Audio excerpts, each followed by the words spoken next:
This is what happened when I simulated 10 seasons with Lotus back in F1. I hope you enjoy. Starting off in season 1, Max Verstappen dominated on his way to his first title of the save, with Red Bull just staying ahead of Ferrari in second. Max managed 10 wins and only 2 more podiums, as second place Leclerc didn't even get a win. Elsewhere, Hamilton carried Mercedes to a third place as McLaren were fourth, with Piastri being schooled by Norris with him getting his first win at Monaco. Alonso also majorly carried Aston Martin to 5th, and Lotus was 7th as Kimi managed 3 points. But if you're wondering where the other 5 came from, well, it's time to move to the driver transfers. First off, because you have to start with a rookie, Liam Lawson was picked. But he was just a seat filler until mid-season because Albon was picked to replace him. Russell went back to Williams to fill Alex's old seat, and Norris moved to Mercedes. Bottas ended up at McLaren, which left his Alfa Romeo seat to be taken by Lawson. Ricciardo left AlphaTauri and was replaced by Stroll, meaning Zhou went to Aston Martin and Ricciardo moved to Alfa Romeo. At post-season, things got even crazier. We start off with Norris and Perez doing a seat swap. Alonso retired, with Hülkenberg going to replace him at Aston Martin. Sargent moved to Haas, Stroll went back to Williams, Ricciardo went back to AlphaTauri, and Charles Leclerc was somehow convinced to go back to Alfa Romeo. Hamilton finally went to Ferrari, Sainz went to Mercedes, and Marino Sato went to Ferrari. And finally, Piastri was dropped by McLaren for Kevin Magnussen as Drogovic filled the final seat at Haas. These are moves you normally get in like season 4, and they've happened straight away. This is going to be a crazy save. For season 2, there are aero and powertrain regulation changes, and looking at the R&D chart, 5 teams are pulling away at the top, with the second half of the grid not too far behind. Season 2, and Max continued where he left off. 300 plus points again, 7 more wins, and a pretty dominant championship. He might have actually had a challenge though if the drivers behind him weren't taking points and wins off each other constantly. Perez, Hamilton and Norris all got 200 points. Bottas and Magnussen were next to each other in the standings as McLaren stayed 4th, with Bottas managing 2 wins, including a 1-2 with K-Mag at Monaco. And Aston Martin have fallen to 7th as Williams are doing pretty good in 6th, with Russell getting all 43 of their points. And looking at Lotus, they've dropped to 9th with only 1 point. As you can see though, Albon has 77 points but Lotus only have 1. Well, this is where we move to the driver transfer section. Sato was dropped by Ferrari unsurprisingly, and his replacement was Alex Albon. In response, Lotus managed to land the signing of Daniel Ricciardo, with Doohan moving to the final seat at AlphaTauri. At post-season, Hamilton retired and Russell escaped Williams as he moved to the Scuderia. Hülkenberg went to Williams after this, and Perez moved back to Aston Martin. Piastri went to Mercedes, and finally Zhou and Lawson did a seat swap to complete the grid for season 3. There aren't any reg changes for next season, so there might be a few surprises as McLaren are currently the best car, but the grid is overall pretty close. Well, McLaren couldn't beat Max Verstappen as he got his 3rd title of the save in another dominant season. Another 300 points, 9 wins and a near 100 point gap to 2nd. Bottas nearly beat Lando in the 2nd Red Bull seat, and Magnussen was actually pretty decent, getting his first win at Monaco. Monaco is pretty crazy this save. Elsewhere, Perez carried Aston Martin to a 5th place and Lotus were a decent 7th. From 1 to 8 in the standings is actually in team order, which looks pretty nice. But there weren't any shenanigans in mid-season, so we moved to post-season where it did get a bit spicy. Piastri moved to Aston Martin after beating Sainz by 4 points at Mercedes, and Lawson moved to Williams because Nico Hülkenberg was headed to Lotus to replace Ricciardo. Doohan ended up at Mercedes as Ricciardo went back to AlphaTauri again, and finally Perez swapped seats with Stroll as clearly Daddy Stroll was back in town. For season 4 there are big reg changes as aero, chassis and durability are all affected. And going into next season, McLaren looked the clear favourites, with Red Bull actually being the 3rd best car and Lotus being the 7th best. Okay, what has happened here? Max did win again, yes, but somehow Kimi and Lotus have ended up in 2nd place. They clearly nailed the regulation changes, and now Kimi has another 3 wins to add to his career total. He actually nearly won the title, missing out by only 17 points. And looking at the top 5, they all had a chance of the title, but despite it being very close, somehow Max still won. And finally, Nico Hülkenberg got a podium. It was another chaotic Monaco Grand Prix as Bottas won it from 5th on the grid, with drivers starting on the 1st and 2nd rows finishing outside the top 10. Hülkenberg managed to get 2nd from 10th on the grid as Kimi came from the back of the grid to finish 4th. Kimi also did a last to first in Canada, with Hülkenberg finishing just behind him as clearly Lotus were the real deal. Looking down the rest of the grid, Mercedes have dropped behind Aston Martin and Ferrari didn't even get 100 points. What wasn't as crazy was the driver market. There was only one move at mid-season as Drogovic and Doohan swapped seats. But at post-season, after finally getting his first podium, the Hulk called it quits as Bottas replaced him at Lotus.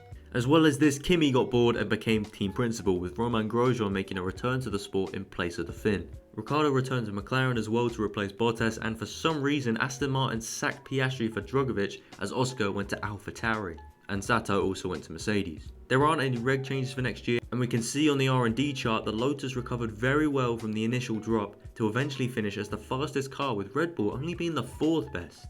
It's been a pretty early rise to the top for Lotus, so can they stay there as we enter the halfway point of this simulation? Well, they couldn't. Verstappen and Red Bull dominated again, but he was pushed all the way by Lando, who was only 18 points off. Ricciardo also did pretty well at McLaren as he managed his first win of the sim at the Chinese Grand Prix. Drugovich was also a pretty good replacement for Piastri as he got his first win at Imola and got 163 points. Another driver who got 163 points was Bottas, who managed a win at Suzuka in the Lotus, which has now become the 3rd best car. Grosjean also did pretty well, getting 109 points and a few podiums on his way to 7th place in the standings. And finally, let's talk about Ferrari. What the hell's happened? Them and Mercedes are now just midfield teams for some reason. It was also pretty tame in the driver market as only 3 moves happened all season. These were Sato moving to Williams in place of Sergio Perez, as Leclerc escaped Alfa Romeo and joined Mercedes, with Perez moving back to his old team. There are powertrain and durability reg changes coming for Season 6 as the top 7 are pretty close to the top, with Lotus just being behind Red Bull. Into Season 6, and finally we have a different champion. Carlos Sainz won from Leclerc as the Ferrari drivers reunite at the Silver Arrows. And side note, sorry for the mistake with Lando, who's meant to be in blue writing, and Drugovich is also meant to be in green. My bad. Back to the results though, and Sainz won by 19 points, with the extra win he picked up paying dividends. Ricciardo was also 3rd again as he got another 3 wins. But the Lotus drivers were very far apart as Bottas came 4th with Grosjean 12th. Ferrari continued their mediocrity with their drivers finishing 9th and 10th and the team finishing 5th. Russell actually got his first win for the team in Monza, so way to go mate, but he didn't stand on the podium for the rest of the season. Max also finished 5th but didn't even win as his teammates stole that off him. And a special mention to Drugovich. Even though his team colour was wrong, he still carried Aston Martin to all 128 of their points. Lance Stroll really is useless in this game. Williams are scoring good points and Aston Martin have dropped down to 6th with their one-man team. Driver transfers now, and at the end of the season, Perez retired. Drugovich escaped Aston Martin and the Stroll family as he moved to Alfa Romeo, and Sato went to Aston Martin. In turn, Sargent returned to Williams, Piastri went to Haas, and Magnussen and Tsunoda did a seat swap. Helga went to the seat left by Piastri at AlphaTauri.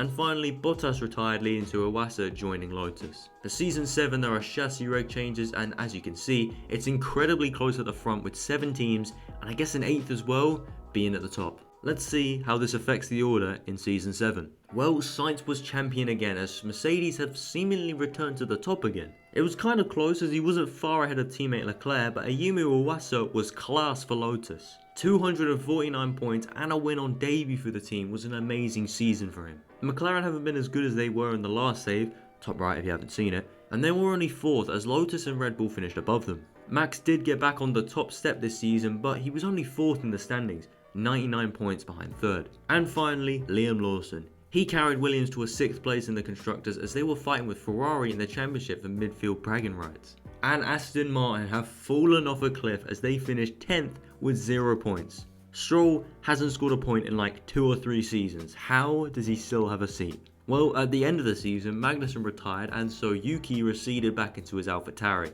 as Ocon replaced him at McLaren. Pourchaire moved to Alpine to continue the all-French lineup, Helga was dropped by AlphaTauri in favour of Lance Stroll, and Russell moved to the back of the grid with Aston Martin.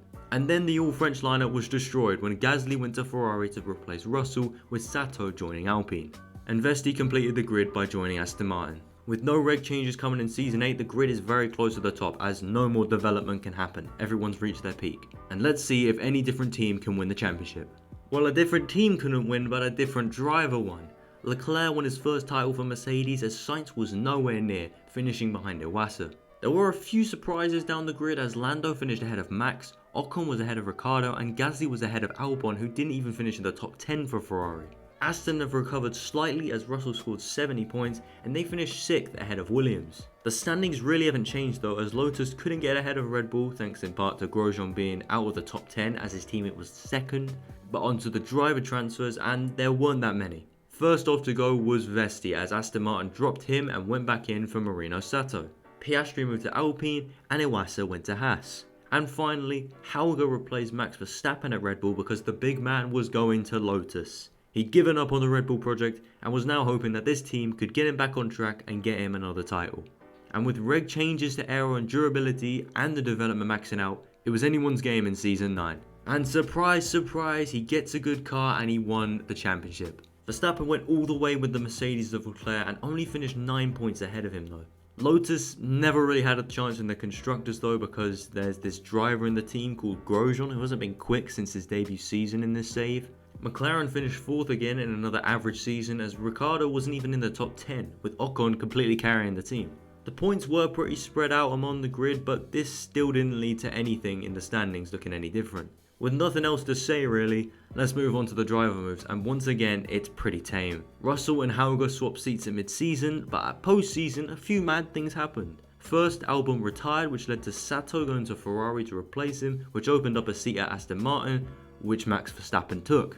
With his seat at Lotus empty, Daniel Ricciardo rejoined them for the last season and Gasly went to McLaren. Vips went to Ferrari, Helge was dropped again, and Vesti rejoined Aston Martin.